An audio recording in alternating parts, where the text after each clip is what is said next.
नमस्कार विद्यार्थी मित्रांनो, इयत्ता 9वी इलेक्ट्रिकल टेक्नॉलॉजी या विषयातील महत्त्वाचा घटक ट्रान्सफॉर्मर आपण या भागामध्ये पाहणार आहोत।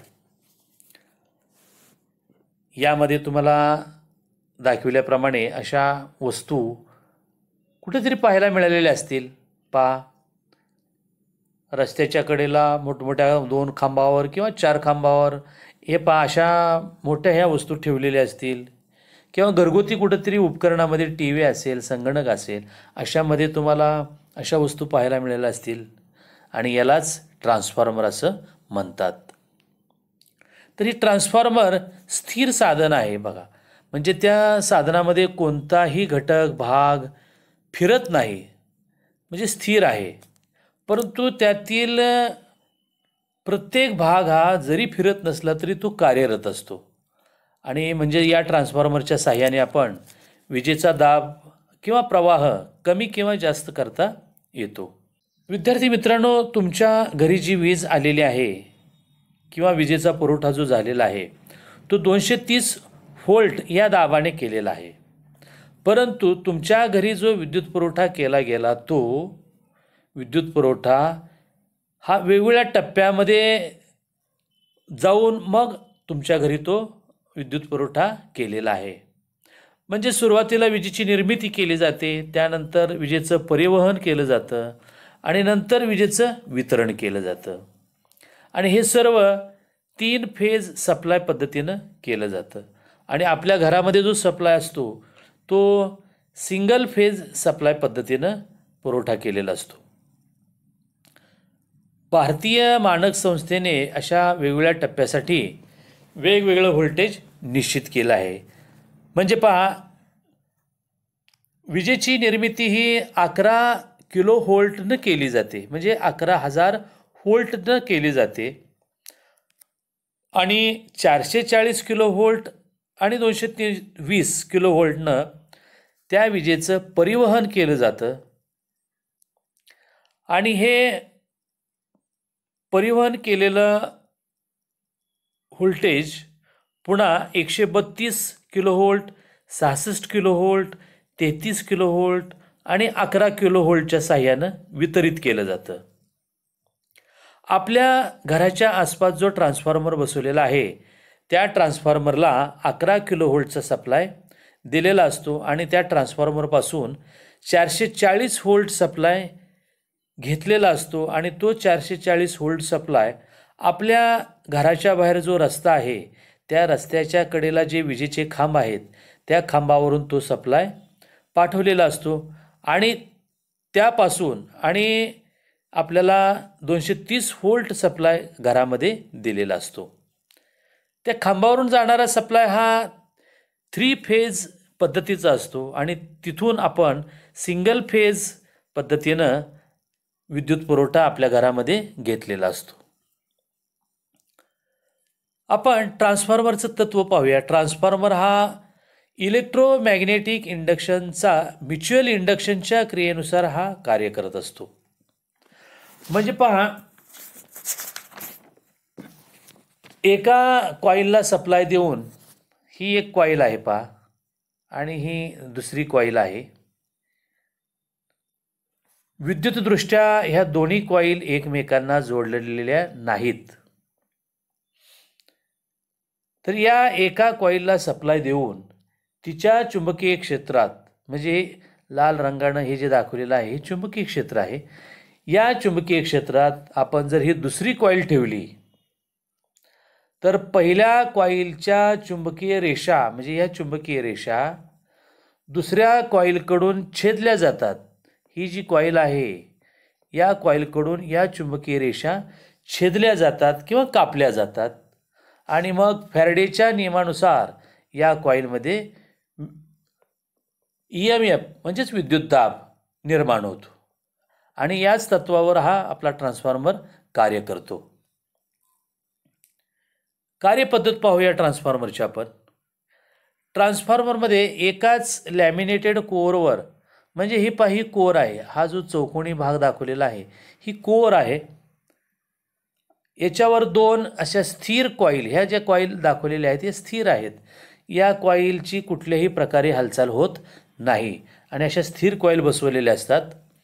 आणि या कॉईल या कोरपासून वाहणारे जे चुंबकीय फ्लक्स आहेत हे पहा, हे जे तुटक रेषेच्या साहाय्यानं दाखवलेलं आहे कोरवर, ही चुंबकीय फ्लक्स म्हणजे चुंबकीय रेषा असतील आणि या चुंबकीय फ्लक्सच्या साहाय्याने या दोन कॉईल जोडलेल्या आहेत.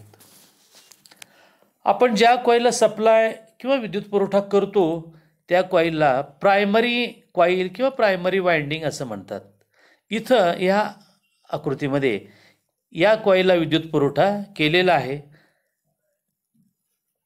म्हणून या कॉईलला प्रायमरी वाइंडिंग आणि या कॉईलपासून आपण विद्युत दाब घेतो, निर्माण करतो, किंवा या कॉईलला लोड जोडलेला आहे म्हणून या कॉईलला सेकंडरी कॉईल असं म्हणतात. प्रायमरी वाइंडिंगला विद्युत पुरवठा केला की या कॉईलच्या भोवती चुंबकीय क्षेत्र तयार होतं आणि हे चुंबकीय क्षेत्र या दुसऱ्या कॉईलच्या ह्या वेढ्यामुळं छेदलं जातं आणि त्याच्यामुळं फॅरेडेच्या नियमानुसार या कॉईलमध्ये विद्युतदाब निर्माण होतो. आणि या कॉईलला जर आपण या अशा बल्बच्या स्वरूपामध्ये लोड जोडला तर हे विद्युत मंडल पूर्ण होऊन या कॉईलमधून विद्युत प्रवाह व्हायला सुरुवात होते. ट्रान्सफॉर्मरमध्ये अतिशय महत्त्वाची एक गोष्ट अशी आहे की हा ट्रान्सफॉर्मर AC सप्लायवर कार्य करतो. कारण इथं हे पहा, हे AC सप्लायचं चिन्ह दाखवलेलं आहे. आता यानंतर आपण ट्रान्सफॉर्मरची रचना पाहूया. ट्रान्सफॉर्मरमध्ये हे दोन मुख्य घटक आहेत, भाग आहेत. पहा, ही आहे कोर आणि ही आहे वाइंडिंग. तर ही जी कोर आहे, ट्रान्सफॉर्मरची जी कोर आहे, ही सिलिकॉन स्टीलपासून तयार करतात आणि या सिलिकॉन स्टीलच्या EIL किंवा C आकाराचे, पहा इथंही तुम्हाला पाहायला मिळेल. इथं ही जी कोर आहे, कोरचा भाग, हे ज्या चकत्या आहेत, ही E आकाराची आहे आणि ही खालची जी चकती आहे ती I आकाराची आहे. म्हणजे अशा पद्धतीनं ह्या कोर तयार करतात आणि या कोरवर वॉर्निश किंवा ऑक्साईडचा थर देऊन हे स्टॅम्पिंग केलं जातं आणि एकमेकांपासून रोधित केलं जातं, म्हणजे इन्सुलेट केलेलं जातं. आता या कोरचं मुख्य काम काय पाहूया. हे पहा, चुंबकीय मंडल पूर्ण करणे. म्हणजे हे पहा, ही जी कोर आहे, ह्या कोरभोवती हे जे आपण कॉईल गुंडाळलेले आहेत आणि या कॉईलमुळं जी चुंबकीय रेषा, चुंबकीय क्षेत्र तयार होईल, ती चुंबकीय मंडल पूर्ण करणं हे या कोरचं काम आहे. आणि दुसरं म्हणजे हे जे कॉईल आहेत, या कॉईलला आधार देणं. त्यानंतर हे वाइंडिंग आहे. पहा, या ठिकाणी इथं वाइंडिंग दाखवलेलं आहे आणि या ठिकाणी इथं वाइंडिंग हे दाखवलेलं आहे. दोन प्रकारचे वाइंडिंग असतात, प्रायमरी वाइंडिंग आणि सेकंडरी वाइंडिंग. इथंही या मधल्या भागावर दोन्ही कॉईल जोडलेले आहेत, प्रायमरी वाइंडिंग आहे आणि सेकंडरी वाइंडिंग आहे. तर अशा पद्धतीने ही ट्रान्सफॉर्मरची रचना आहे. ही या ठिकाणी स्टॅम्पिंग केल्यानंतर, म्हणजे या ज्या चकत्या आहेत या एकावर एक बसवल्यानंतरची आकृती दाखवलेली आहे. या ठिकाणी ही प्रायमरी वाइंडिंग, या ठिकाणी ही सेकंडरी वाइंडिंग आहे. या भागाला लिंब असं म्हणतात आणि या भागालाही लिंब म्हणतात आणि हा जो आडवा भाग आहे याला म्हणतात योक. या ठिकाणी हे ट्रान्सफॉर्मरचं सांकेतिक चिन्ह दाखवलेलं आहे. इथेही ट्रान्सफॉर्मरचं हे सांकेतिक चिन्ह दाखवलेलं आहे. आता यानंतर आपण ट्रान्सफॉर्मरचे प्रकार पाहूया. अनेक प्रकारे या ट्रान्सफॉर्मरचे प्रकार केलेले आहेत. प्रथम कोरवरून पडणारे प्रकार. त्यातील पहिला प्रकार आहे कोर टाईप ट्रान्सफॉर्मर, दुसरा प्रकार आहे शेल टाईप ट्रान्सफॉर्मर आणि तिसरा प्रकार आहे बेरी टाईप ट्रान्सफॉर्मर. त्यानंतर व्होल्टेजनुसार पडणारे प्रकार. स्टेप अप ट्रान्सफॉर्मर आहे आणि स्टेप डाऊन ट्रान्सफॉर्मर आहे. त्यानंतर प्रवाह प्रणालीनुसार म्हणजेच फेजनुसार पडणारे प्रकार. सिंगल फेज ट्रान्सफॉर्मर आणि 3 फेज ट्रान्सफॉर्मर. कार्यप्रणालीनुसार पडणारे प्रकार: distribution transformer, power transformer, auto transformer आणि इन्स्ट्रुमेंट ट्रान्सफॉर्मर. आणि पुन्हा इन्स्ट्रुमेंटचे प्रकार दोन पडलेले आहेत, एक करंट ट्रान्सफॉर्मर आणि दुसरा पोटेन्शियल ट्रान्सफॉर्मर. त्यानंतर थंड होण्याच्या पद्धतीनुसार ट्रान्सफॉर्मरचे प्रकार कोणते पडलेत पहा. एअर कूल्ड ट्रान्सफॉर्मर म्हणजे हवेच्या साह्यानं तो थंड होतो. ऑइल कूल्ड ट्रान्सफॉर्मर म्हणजे ऑइलचा वापर करून ट्रान्सफॉर्मर थंड केला जातो. त्यानंतर हवेच्या दाबानं जे ट्रान्सफॉर्मर थंड होतात त्याला म्हणायचं oil immersed air cooled transformer. पुढचा प्रकार आहे ऑइल कूल्ड आणि वॉटर कूल्ड ट्रान्सफॉर्मर. त्यानंतर ऑइल इमर्स्ड आणि ऑइल कूल्ड ट्रान्सफॉर्मर.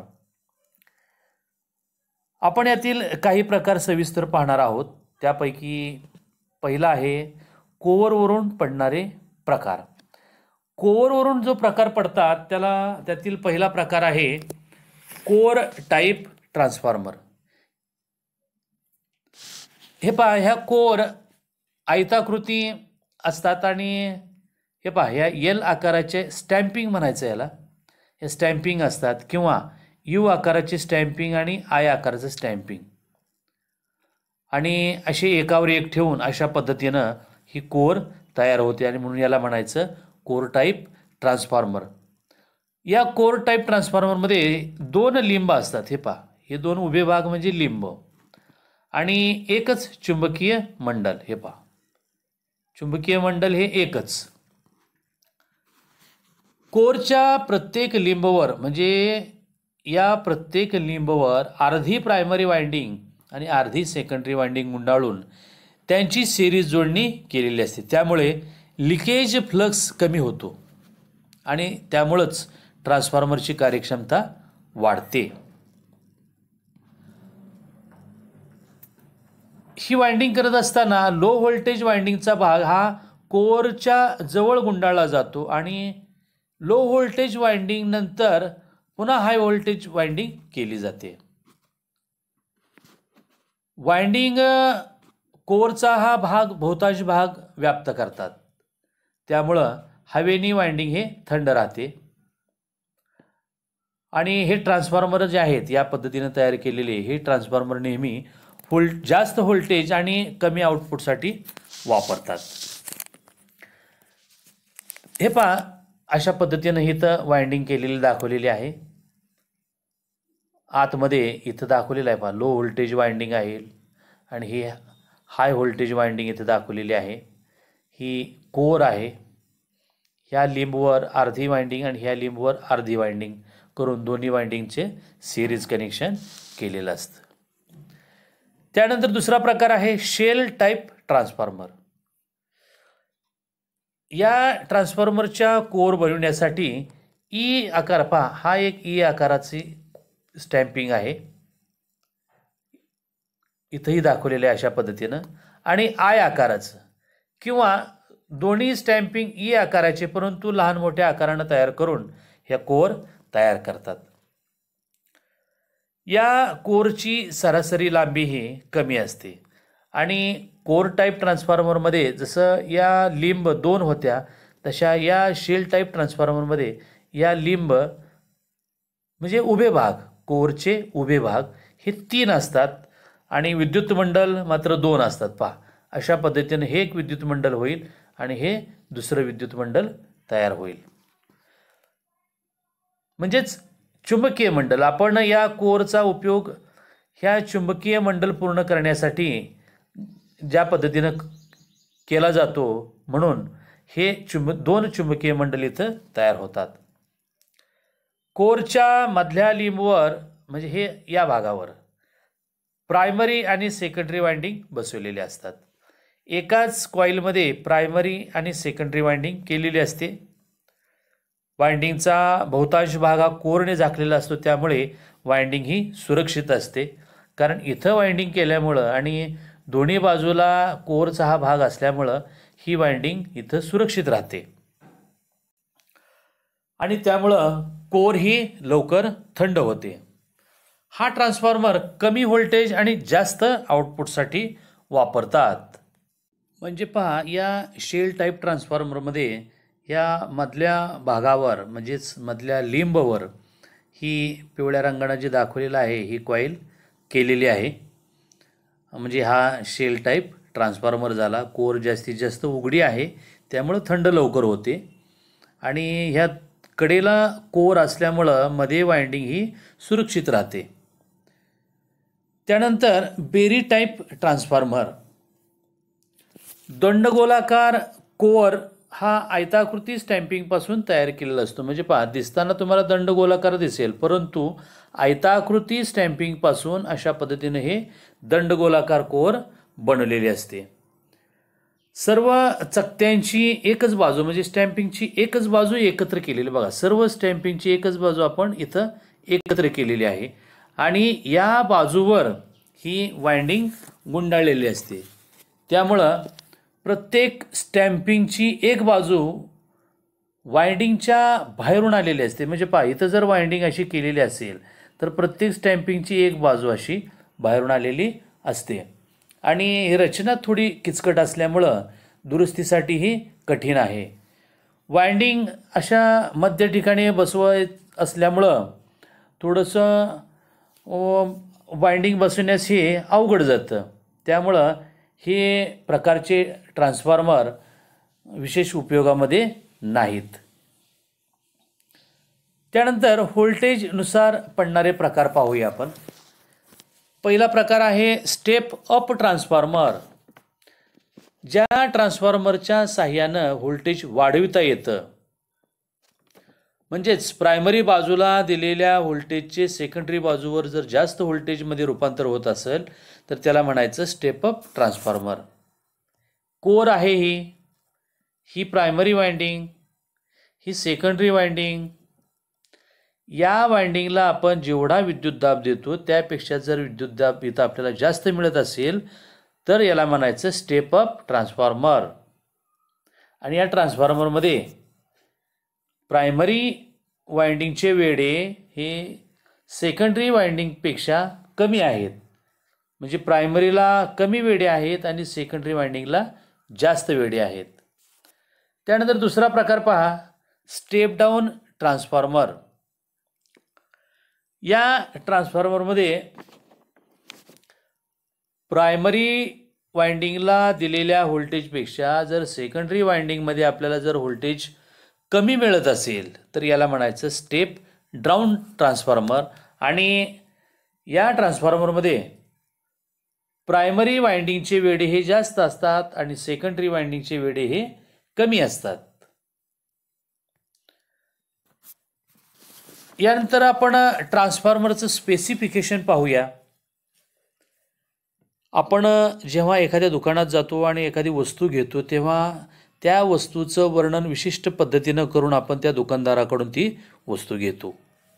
आणि त्याच पद्धतीनं याही ट्रान्सफॉर्मरला अशाच पद्धतीनं काहीतरी विशेष माहिती देऊनच ट्रान्सफॉर्मर आपल्याला घेतला पाहिजे. आणि त्याला स्पेसिफिकेशन म्हणूया आपण. म्हणजे जसे की व्होल्टेज आहे, फ्रिक्वेन्सी आहे, विद्युत शक्ती आहे. किती व्होल्टेजचा ट्रान्सफॉर्मर पाहिजे आपल्याला. फ्रिक्वेन्सी तर आपल्या भारतामध्ये असणारा जो विद्युत पुरवठा आहे त्या पुरवठ्याची विद्युत फ्रिक्वेन्सी ही 50 हर्ट्झ एवढीच असते. त्यामुळं फ्रिक्वेन्सी सगळीकडं सारखी असणार आहे. त्यानंतर विद्युत शक्ती आपल्याला पाहायला पाहिजे.